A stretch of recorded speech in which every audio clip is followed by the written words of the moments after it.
ओम नमः शिवाय। प्रिय दर्शकों एवं सब्सक्राइबर मित्रों, आइए आज तुला लग्न में हम देखते हैं कौन कौन से योग कारक ग्रह और रत्न हैं तथा कौन कौन से हमारे अकारक ग्रह और रत्न बनते हैं और कौन से ग्रह हमारे समग्रह बनेंगे। तो तुला लग्न की पत्रिका हमारी ये इस प्रकार से बनेगी। यदि यहाँ पे 7 नंबर लिखा है तो ये तुला लग्न हुआ। 7, 8, 9, 10, 11, 12, 1, 2, 3, 4, 5, 6 ये लग्न हमारा चार्ट होगा। लग्न कुंडली से देखते हैं।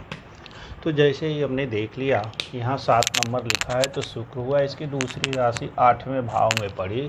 यह तो भी शुक्र लग्नेश होने के कारण योग कारक ग्रह में आ गया और इसका रत्न हमने चुन लिया हीरा। और हीरा के साथ ही हम उसको लिख नहीं रहे हैं, वो है वाइट सफ़ायर जिसको कहते हैं सफ़ेद पुखराज, स्फटिक और बिल्लौर बोलते हैं। और ये रत्न है इसकी ओपल भी एक महत्वपूर्ण रत्न है जो शुक्र का, तो ये इसमें आ जाते हैं। दूसरे नंबर पे आइए, देखिए यहाँ पे इस त्रिकोण में अब आप आइए तो इस त्रिकोण में देखते हैं 11 नंबर है और इसकी दूसरी राशि ढूंढ लेंगे तो इसकी दूसरी राशि हमारे ये चौथे नंबर में पड़ रही है।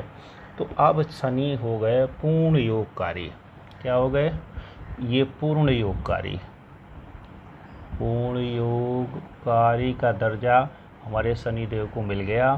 तो इनका रत्न नीलम, नीली, लाजवर्त और अलेक्जेंडर ये बहुत ही लाभदायक साबित होने वाले हैं तुला लग्न में। उसके बाद से इस त्रिकोण पे आते हैं। 3 नंबर लिखा है। 3 नंबर अर्थात मिथुन राशि और इसके स्वामी बुध होते हैं। अब हम इसकी दूसरी राशि को ढूंढ लेंगे। 12 नंबर में जाती है। मूल त्रिकोण राशि है बुध की कन्या।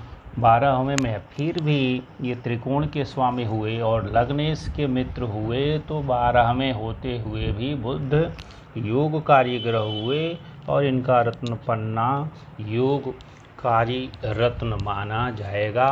और पन्ना धारण करने से लाभ ही होगा, हानि नहीं होगी। यदि ग्रह केंद्र त्रिकोण या लाभ स्थान में बैठे हों तो ये एक ही लाइन का सूत्र लगता है। केंद्र त्रिकोण या लाभ स्थान में बैठे हों और नीच के न हों, ये सामान्य सूत्र हर रत्नों के लिए, हर ग्रहों के लिए ध्यान में रखिए। अभी कल हमने एक पत्रिका देखी और वह जो है योगकारी ग्रह है 12वें में गया है, लग्नेश ही है, उसका रत्न दे दिए, तुरंत एक्सीडेंट करा दिया। तो ऐसा होगा। योगकारी ग्रह भी यदि दुस्थान भाव में चले गए और सूर्य के एकदम नज़दीक जाकर के अस्त न हो तो उनका रत्न उपद्रव ही कराएगा, लाभ नहीं दे पाएगा।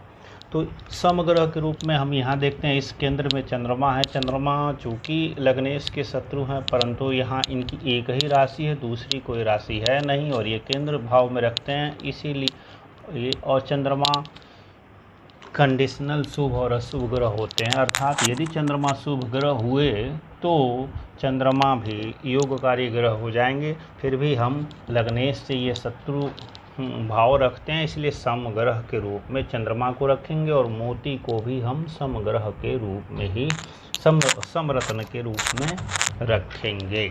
अब चूँकि नीलम पहन लिया तो मोती पहन नहीं सकते, हीरा पहन लिया तो मोती पहन नहीं सकते, इसलिए इसके रत्न को हम जो है यहाँ पे नहीं लिखेंगे। उसके बाद से आता है अकारक ग्रह या मारक ग्रह। अकारक ग्रह व रत्न उसमें चुनिए। ये अब देखिए मंगल जो है एक केंद्र का स्वामी है, दूसरे भाव का स्वामी अर्थात पूरी तरह से मारक है। शुक्र के लगन में मंगल और मंगल के लग्नों में शुक्र, ये मारक हो जाते हैं। तो भी तुला लग्न की कुंडली में मंगल योग फल प्रदान करता है। तो योग फल प्रदान करता है मतलब धन पद प्रतिष्ठा आदि देगा, पत्नी व्यापार आदि बढ़ाएगा। लेकिन लग्नेश का शत्रु है तो वो मारकत्व रखेगा, मारक खंड नहीं है तो ये उतना नुकसानदायक नहीं होगा। फिर भी लग्न को देख लिया या शुक्र को देख लिया कहीं और से तो उनको कमज़ोर करेगा। शनि और बुध आ गए, उनको कमज़ोर कर देगा। इसीलिए इसके रत्नों को हम योग कारक में नहीं रखेंगे तो नंबर 1 पे मारक किसको रखेंगे? तुला लग्न परम शत्रु, यहाँ पे आइए, ये एक अशुभ भाव, ये एक अशुभ भाव, तो नंबर 1 मारक हमारे हो जाएंगे गुरु, वह रत्न हो जाएगा पीला पुखराज।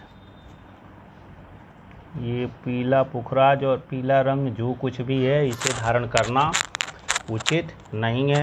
दूसरे नंबर पे आते हैं और हम रख लेते हैं मंगल को और लाल मूंगा। लाल मूंगा ये वर्जित रत्न है। तीसरे नंबर पे हम आते हैं और सूर्य को, ये भी अशुभ ग्रह के रूप में कार्य करेंगे, और माणिक्य, ये 3 वर्जित रत्न हो गए, पीला पुखराज, लाल मूंगा और माणिक्य। गुरु, मंगल, सूर्य क्रम से ये मारकत्व प्रदान करने वाले हैं और इनके रत्नों को हरगिज धारण नहीं करना। चूँकि राहु की मित्रता है इसलिए राहु को इस कैटेगरी में रख लेंगे। योग कारक वालों में राहु भी आ जाएगा। केतु को यहाँ पे रख लेंगे चौथे नंबर पे।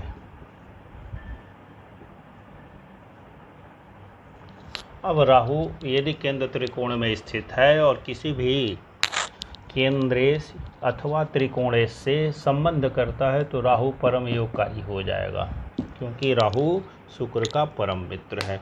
तो इस प्रकार से हमने देख लिया कि ये दुष्स्थान भाव का स्वामी रहते हुए भी बुध योगकारी है और केंद्र का स्वामी रखते हुए भी चंद्रमा यहाँ पर समग्रह के रूप में है। उसके रत्नों को भरसक रिकमेंड नहीं किया जाएगा यदि वह पूर्णिमा के आसपास का न हो तो।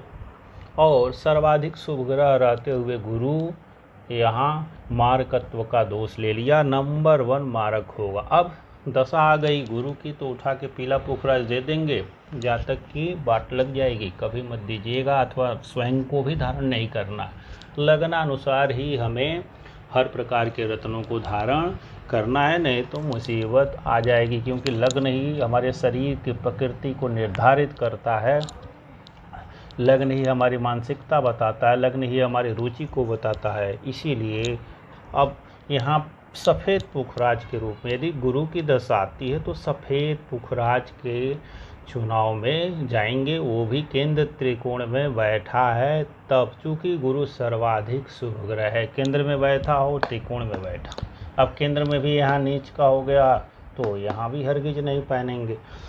तो पीला पुखराज, लाल मूंगा, माणिक्य। इसी प्रकार से रंग भी, तो रंग शुभ रंग क्या क्या होंगे और अनुकूल देवता क्या क्या होंगे? तो अनुकूल देवता महालक्ष्मी जी हो जाएंगी, दुर्गा जी हो जाएंगे, और उसके बाद से दूसरे जो होंगे गणेश जी देवता बन सकते हैं।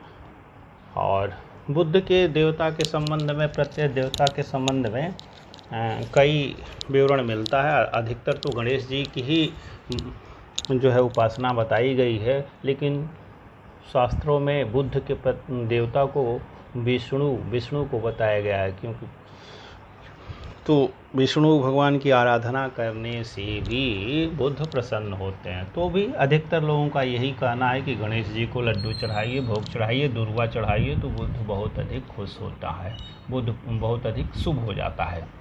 तो अनुकूल देवता के रूप में आप शिव जी को भी चुन सकते हैं, क्योंकि 11 नंबर में आ रहे हैं, ये शनि देव की राशि आ रही है। भैरव को चुन सकते हैं, लेकिन भैरव तमोगुणी स्वरूप रखते हैं, इसलिए उनके देवता को नहीं रखना है। तो महालक्ष्मी, लग्नेश के अनुसार दुर्गा जी अथवा महालक्ष्मी की उपासना, दूसरे नंबर पे गणेश जी की उपासना बहुत अधिक सूट करने वाली है। अब यदि गुरु खराब हो गए, दशा चल पड़ी, तो गुरु का मंत्र जब काम आएगा। मंगल की दशा चल पड़ी तो मंगल के बीज मंत्र काम आएंगे। सूर्य की दशा चल पड़ी तो सूर्य की उपासना, आदित्य हृदय स्तोत्र आदि काम आएगा। इसी प्रकार से केतु की दशा, अंतरदशा चल पड़ी तो केतु के बीज मंत्र काम आएंगे, न कि उठा के लहसुनिया दे दिया। राहु योगकारी यदि रहेगा तो भी राहु के रत्नों पे जाएंगे नहीं। राहु किस राशि में बैठा है इस पे विचार करने के बाद ही गोमेद धारण करेंगे और पेशा भी देख लेंगे। यदि जातक जेंटिन बैन है, जातक सज्जन व्यक्ति है, ठीक ठाक खानदान से रहता है, तो भरसक राहु के रत्नों से बचना है, क्योंकि राहु का रत्न उन्हीं को चाहिए जो स्मगलर हों, झूठ, ठगी, बेईमानी आदि से पेशा करते हों, वो जुए का धंधा करते हों, वो लॉटरी सट्टा आदि चलाते हों, शराब आदि का पेशा है, मतलब राक्षसी स्वभाव है, उन्हीं को गोमेद धारण करना चाहिए, नहीं तो बिल्कुल नहीं करना चाहिए। विद्यार्थियों को तो कदापि नहीं करना चाहिए और न ही ज्योतिषियों को कराना भी चाहिए। तो ये रहा तुला लग्न। यदि इस चैनल पर नए रहे हों तो चैनल को ये सब्सक्राइब लिखा सब्सक्राइब करें, और इस पाठ से संबंधित कोई शंका समाधान हो तो कमेंट सेक्शन में जाके लिख भी सकते हैं। ये हमारा व्हाट्सएप नंबर है, कुंडली विश्लेषण कराना हो तो इस पर अपना व्हाट्सएप कर सकते हैं। फीस बहुत अल्प रखी गई है। तो बहुत बहुत धन्यवाद।